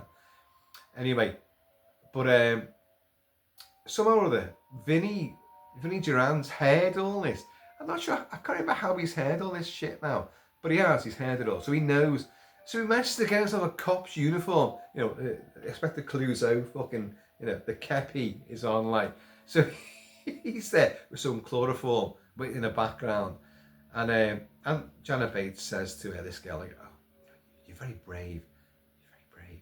The other girl acts better than Caroline Munro does. I feel wrong saying that, but it's true. And so anyway, this again is guerrilla filmed. This is a real audience of people for an award ceremony. And Judd Hamilton and his daughter are sitting there. And they've got their fucking, there's a guy on stage who can't be the real, he can't be the real compare. But you do see like awards and people arriving and getting stuff and blah, blah, blah, you know. And you see this guy, and they must have, to get close-ups of this guy, they must have paid him to get on stage and announce Janet Bates, do it now, do it now, do now, now, now. But backstage, Janet Bates has gone like, oh, I'm a little bit nervous. Can I have a glass of water, please? It's like one of their fucking entourage. Actually, if it was me, I'd be like, oh, I'm a little bit nervous. Can I have a gallon of whiskey, please? Do it now. Do it now. And be quick about it. And so when the girl goes off to go and get a glass of water, fucking Inspector Clouseau, Vinnie Durand, comes up. Miss Janet Bates, I'm here to look at you. She's like, over his shoulder. Off they go, puts in the back of his car, and drives off to the chateau. Yes, the chateau, the castle, yeah. Jonathan's castle. And the girl comes back and finds, oh, what's this? Oh, there's the chloroform filled handkerchief with lipstick on it. That's Janet Bates' lipstick. So like, and in the meantime, the guy on stage is going like it, and the award goes to Janet Bates. So they front say, Janet Bates, Miss Janet Bates, Janet Bates. You know, but where is Janet Bates? And everyone's going like, ooh, looking around. They should have been going like, well, isn't she sitting there next to her husband, a new fella? Shouldn't she? Isn't that her? Oh no, she looks about 15 years younger. No, that can't be her. It's so stupid. And like, but he begins to panic. Ladies and gentlemen, please don't leave the auditorium because we just can't find Miss Janet Bates. We'll get her for you. So they realise, oh shit, you know, she's gone. But I found this, the handkerchief, lipstick. Someone must have took her. And they find a note in the I think Vinny's took off the cop's outfit, the disguise, and I think there's a note in that which says like, Mum, I'm gonna finally get you a perfect location, this castle, blah blah blah blah. Gives the game away, like, so like, right, woo woo woo, they're all there, bombing up the country lanes, this castle, and in the meantime, you've got Vinny driving a comatose Caroline Munro. It is 2CV, or what the hell is this fucking vehicle? And she's like that, and he's like, listen, Jana, you know, it's going to be great. I didn't mean to frighten you at all, but you know, the film's going to be great. It's my defining movie, and we're going to be great. We're going to be Oscars, blah blah blah blah. So we're going to do this now. Don't worry about a thing.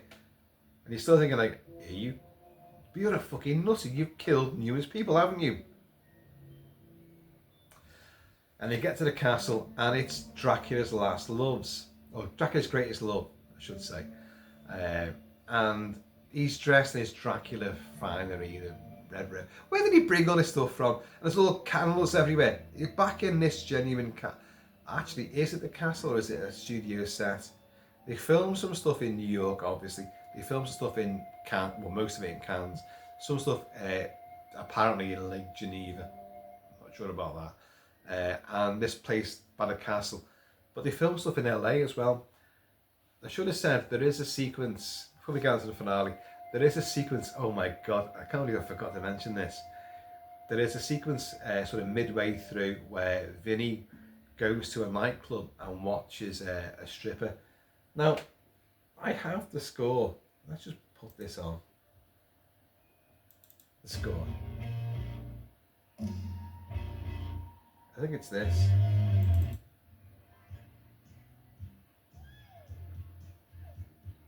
Is it this?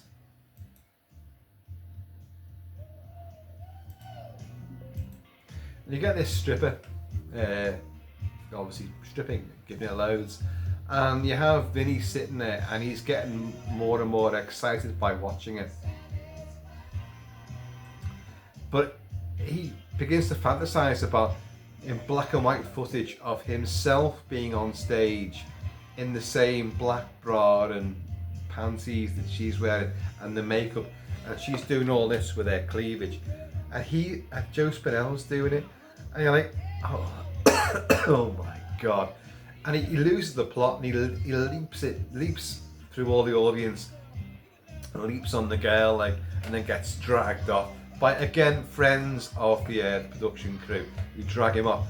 That was filmed in LA, and apparently all the rest of the audience did not know this was going to happen at all. Even though the cameras were set up, it's LA. You know, even in Merseyside, fucking, there's cameras set up and shit happens. But they didn't know he was going to do that, and everyone was like stunned. So again, it's guerrilla filmmaking with people on the inside. I am really red. I've been scorched by the sun. I can feel, as the temperature's dropping, my skin's getting hotter. You know, that thing. So anyway, so you're now in the castle, and he's bedecked in his Dracula gear. His hair's all slicked back, looking like Johnny Depp, the way Johnny Depp looks these days. And she's there in a coffin, still comatose, and he fucking hammers a stake into her. Boof, boof, boof, boof. Blood's going everywhere. And then she wakes up and her eyes, and it's like, cut, set, print, take one, you know. And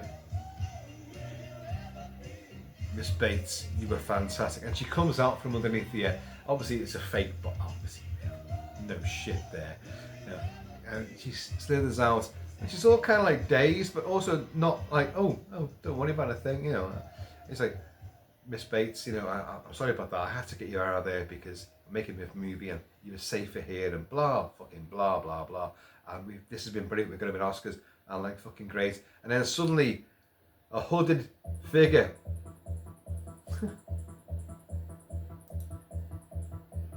from Depeche Mode comes out the shadows with a big 16mm camera, like, yeah, I've got it all there. Vinnie Duran, you fucking idiot, you know. Janet Bates, you know. And who is it? It's Brett Bates, her husband. Yeah, oh, big fucking surprise. It was given away right at the fucking start of the movie, like, well, Brett Bates always plays, he's a practical joker, he plays jokes all the time, like, it'd be a stunt for him. You know, his head cut off, special effects technician, blah, blah, he knows what he's doing. And that's exactly what he's done. And the whole thing is like, it's his revenge about like Judd Hamilton, Andy Cunningham, whatever the fucking name is, and they're going off with him It's his revenge. It's ridiculous. So he's killed agents, stars, and fucking directors and producers and fucking all sorts. He's killed all them and made himself go missing to get revenge on her. Well, how are you gonna get away with it? Well, okay, you're meant to be dead, so but you can't go anywhere. You're well known. It's fucking. It's so ridiculous. It's beyond belief. So anyway, yeah. But I have my plot to do all this, like, but then I was gonna get away with it. But then this idiot turned up, Vinny, and poor Vinny's like, this idiot turns up, and I could plant it all on him. So that's great. Thank you, Vinny. Thank you, Jana. But I fucked you all, like, and next thing you know, Vinny, he throws a cape out, or the shroud over, like, fucking Brett Bates' head and a camera. Oh, run, Jana, run! And Vinny himself legs it, but his Joe Spinell.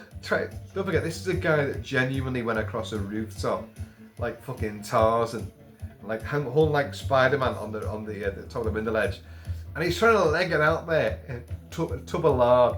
But he gets away, and Janet's like, Caroline Munro's fucking garbage in this bit. She just goes, ah! And of course he catches her, ha ha, Vinny, I've got her. You think you got away with this?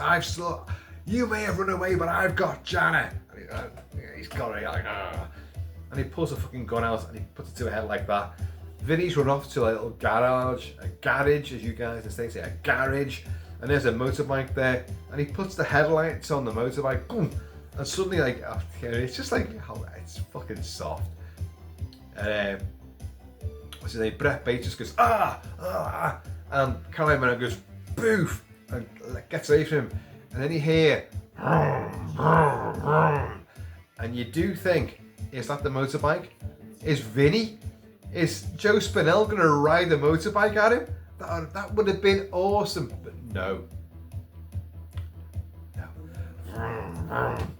It's a fucking chainsaw. I'm doing like I'm holding a real chainsaw there. Again, the power of imagination. And like he runs out and like fucking slides him down like that diagonally. And he turns around with his guts all gibleting out from the slit and all that. And then and takes his fucking head off with the chainsaw. Wow! You're like, yeah. And at the same time, you get all the police with George Hamilton, Alan Cunningham turns up, and like there's Caroline Munro hiding behind the car. She goes, Alan, and the film ends sort of. Well, the film within the film ends in black and white with like. Vinny just going like with the chainsaw in his hand and the severed head and the headless body lying there, and we cut back, the end, and it's him and his mother sitting there in the apartment in New York. Well, Vinny, you finally made your movie. Like, yeah, ma, but I'll never make another horror movie. That's my last horror film. But I'm thinking next time. A swashbuckler, or maybe a space movie, not a western. Me and Janet Bates. Oh, Vinny, I make some baked macaroni. It's like baked macaroni. Cheers, ma. And then you hear like Al Jolson, mommy, and all this like, and the film doth endeth, and wow, I've gone on for longer than the movie. Not a surprise there. The last horror film is ridiculous, it's stupid, it's nowhere near as nasty as people would like to make you think. The acting is atrocious because most of them are not actors. You have two actors in this movie, Caroline Munro and you have Joe Spinell. And Joe Spinell is by far the better actor. This guy, as I said before about Maniac, he's a character actor. He can make you realise how pathetic. This sounds terrible. He's pathetic. He's miserable. He's an absolute the dregs of society. And in Maniac, you fear him. In this, you're meant to fear him, but clearly he isn't the killer. But he is a sleazeball. He's obsessive. He is clearly psychotic. And yet, there are moments. I don't really think you ever for 1 second think he's the killer. I don't think so. It's a Scooby-Doo sort of thing, but I think you get that right from the word go. As I say, when Brett Bates' head comes off, like, and it gets said that, like, well, it's the sort of thing he'd do. So Publicity stunts, he's like, he does this sort of thing. It's going to be a joke, and the fact that we know the body went missing, we know that Vinny can't do this shit. He just can't do it. So it's Brett Bates. It's Murder, She Wrote. It's Scooby-Doo. We know exactly who's behind it all. That isn't the point. You're watching a film within a film within a film, made about films in the most charlatan, pathetic smokescreen of a film industry you can imagine, the Cannes Film Festival. And as an expose of the 1981 Film Festival, it really works. It's genuinely, as I say, you've got Chris Christopherson, Karen Black, you've got Don Johnson. There's other people there. If you look around, there's other people there, and the amount of film posters that you see it's if you're a film buff, you're gonna love this. It's a horror film lovers horror film. This image going through those legs time and time again is tremendous. All the beaches of the cans and the boobage and all that, like, played for laughs. The sleaze, everything it's all wrapped into a great fun early 80s package.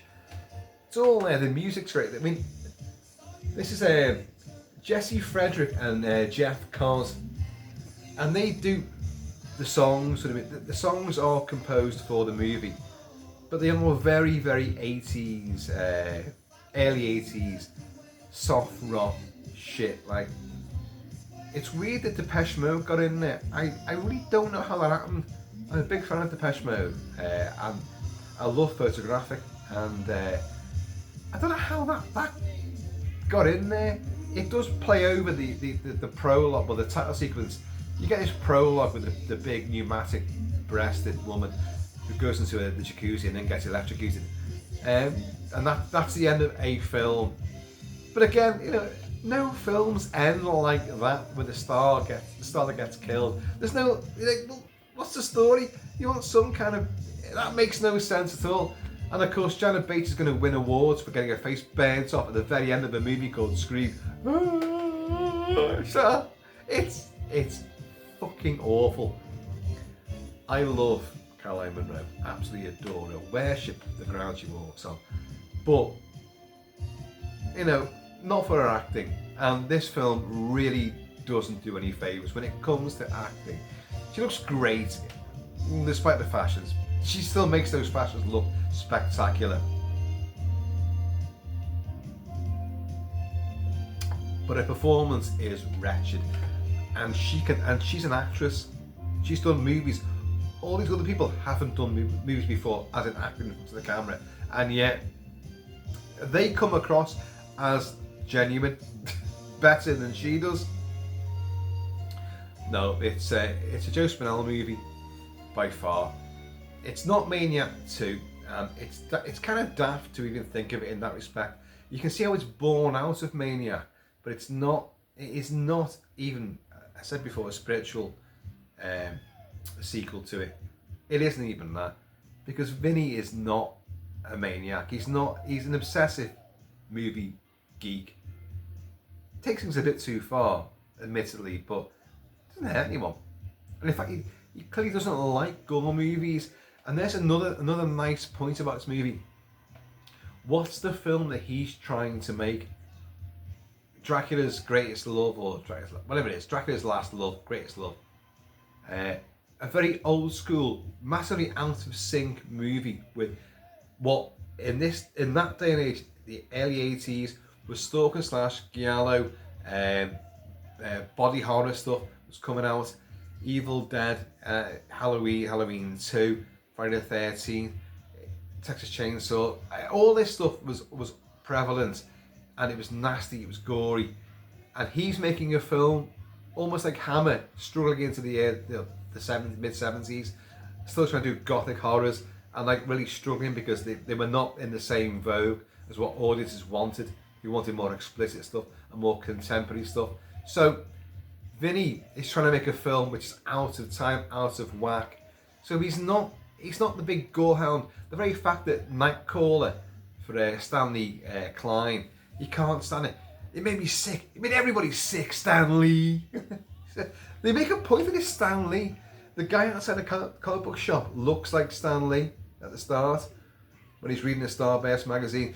I wish I could find that fucking magazine, because he even reads a paragraph out of it about Caroline Munro, which has been rewritten to reflect the movie. Or has it? If I had the magazine, because there's a feature on Caroline Munro in that magazine. I'm pointing behind me, but it's not there. I'd love to see it right now. Are they talking about the forthcoming movie, the last horror film? Or have they actually put that as a close-up insert in the movie? I don't know if they have. And so anyway, we have a whole load of Starburst magazines here, all around the same sort of era. And my God, it's pissing me off that I can't find the very one that he has. Such is life. But the last horror film is, it's a guilty pleasure. That's how I summed it up at the start. It's a guilty pleasure. There's no other way of putting it. It's daft as hell. It's dizzy. The gore isn't particularly great. That Nightcrawler sequence, I think, is the goriest bit, which definitely sort of harks back on Lucio Fulci with zombie flesh eaters, and also The Living Dead at Manchester Morgue with the eyeball ripping out and all that, which I know you don't see in Manchester Morgue. Infamous scene that doesn't actually exist, but an eyeball is torn out. But anyway, we see the aftermath.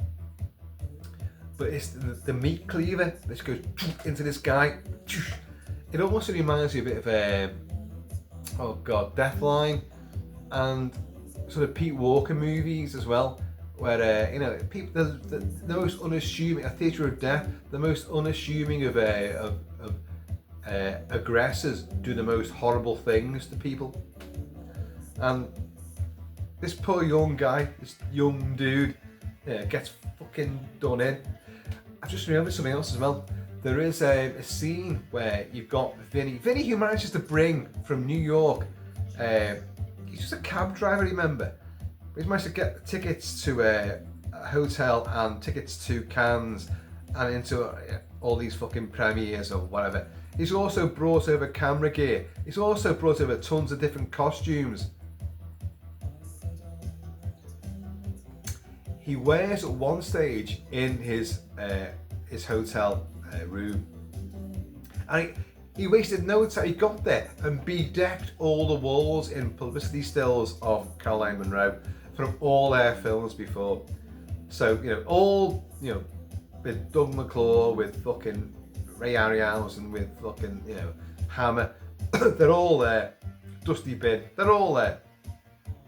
And he puts the fucking mirrors on his, sorry, the lights on his mirror, and he's there slicking his hair back and looking like Johnny Depp.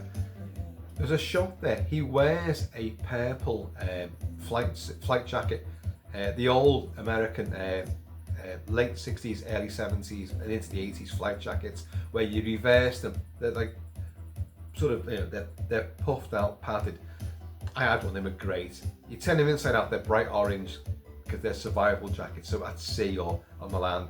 Orange is the vision that anyone, rescue teams, pick up on that first. Anyone see red, you think, oh well, red's they're bright.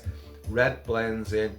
Orange does not blend into anything. Orange stands out in every environment. So, unless you're in a field of oranges, obviously. But orange is the thing. So you reversed it, and it was bright orange. But he wears a bright purple one. Now, when I was watching it just for the purpose of this review, I didn't go back and watch it again. I should have done, really. I remember Gene Wilder and Richard Pryor in Silver Streak. In Silver Streak, Richard Pryor wears a bright purple flight jacket with 82nd Airborne insignia on it. And I always thought that was one hell of a cool jacket, that. And he gives it to Gene Wilder to try and make him look like, no, I'm not going into all that. Like, you have to watch the film to understand. And but I swear down that Vinny is wearing a bright purple flight jacket, and he might have some insignia on it as well. He wears a flight jacket in Maniac. It's a proper green one. So I don't know. There's some in there. I should go back and have a look at that, but I'll bring it up anyway.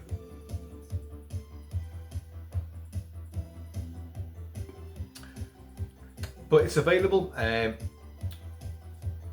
think who's done it in America? There's a 4K, American 4K of this movie.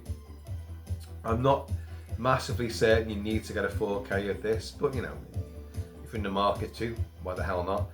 In the UK, this film did play theatrically, like in America, but very, very limited. I'm pretty certain I didn't see the flicks in this country. Intervision put it out on home video, VHS and Betamax. Then it came out on DVD under the name Fanatic, and it was cut down. When it was first in this country, in the UK, it was uncut, completely uncut. Then when it came out on Fanatic, it was cut down again. So the knife ripping, the heart ripping scene was excised a little bit with the munching and all that. And 88 Trauma got it.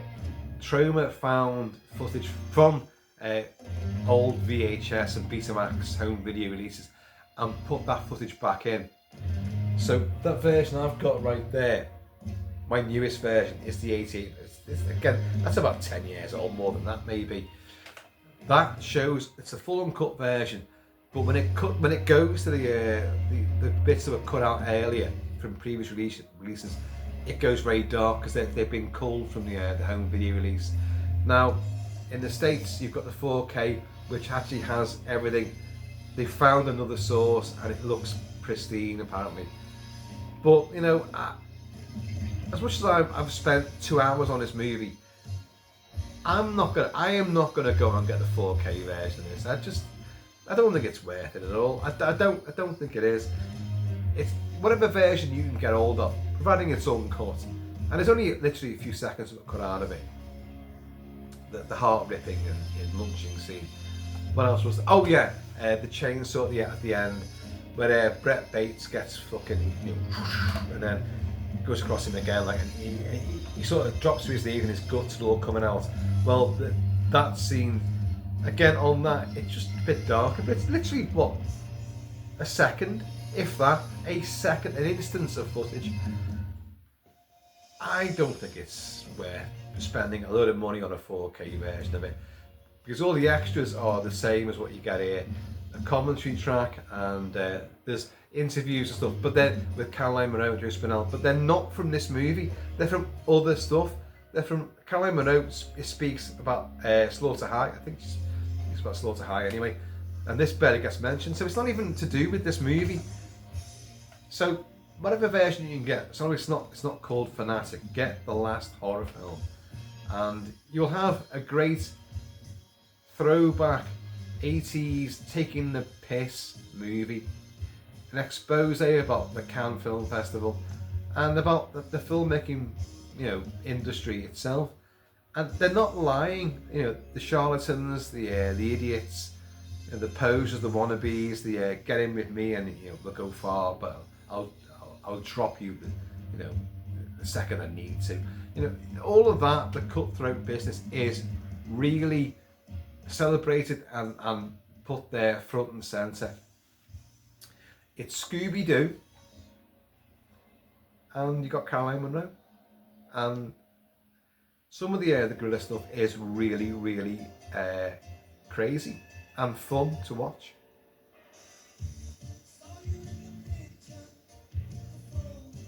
Maniac 2, it is not at all. It is not. But you can see how they are linked together. Mr. Robbie, Maniac 2, was a short film which, well, that's on there as well. I should say that is on there. It's not very good.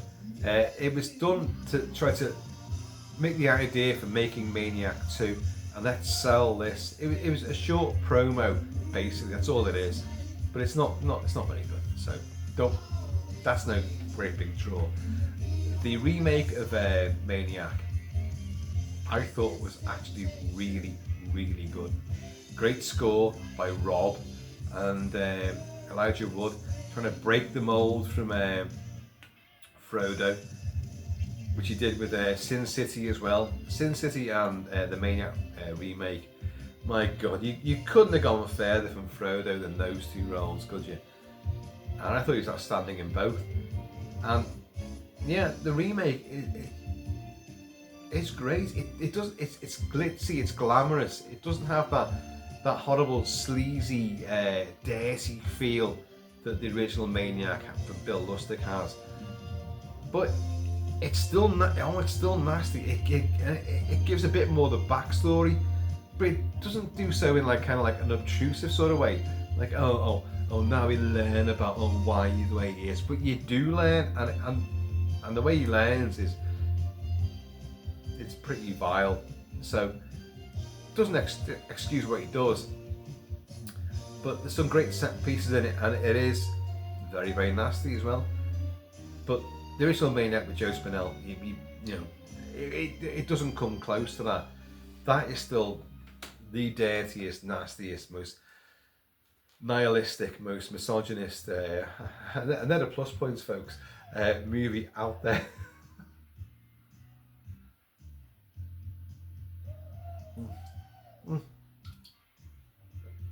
That can lasted almost 2 hours.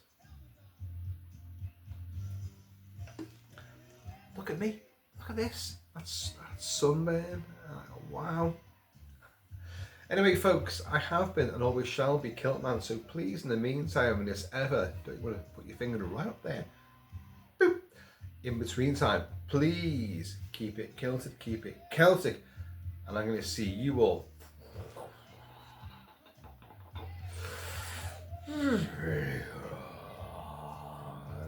maybe in Cannes. Cannes is built up out of nothing. Lovely beaches. Well, they're not that great. They're not that great. There's much better beaches just further to the east, further to the south, the west, I should say. Saint-Tropez, not too far away. Monaco and Nice, not too far away again. So Cannes is great for what it is. What it portends to be, a movie mecca. I'm sorry, there's a small cat is now making an entrance. Hello, hon. They stalk, doing that shoulder number. Give you that sort of cursory look. But yeah, Cannes is great. South of France is fantastic. Love it to bits. And Caroline Munro, I still love you, hon. You ain't the best actress. You ain't, and they really have done her a disservice with this movie. It's just like, look, but you could get away with it, I suppose, by saying like, well, this is what the industry does. She's a Scream Queen starlet. She's meant to be playing that, so we're going to treat her like you expect us to treat them, as a piece of meat. So I get why they're doing it, but it's Caroline Munro. We kind of expect better, you know? I don't know. Folks, right, I'm out of here.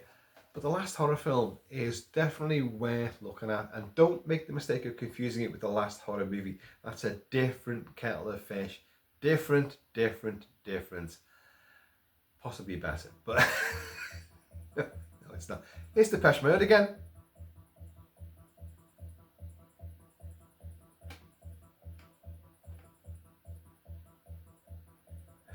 No, can't do it. Ta-ra.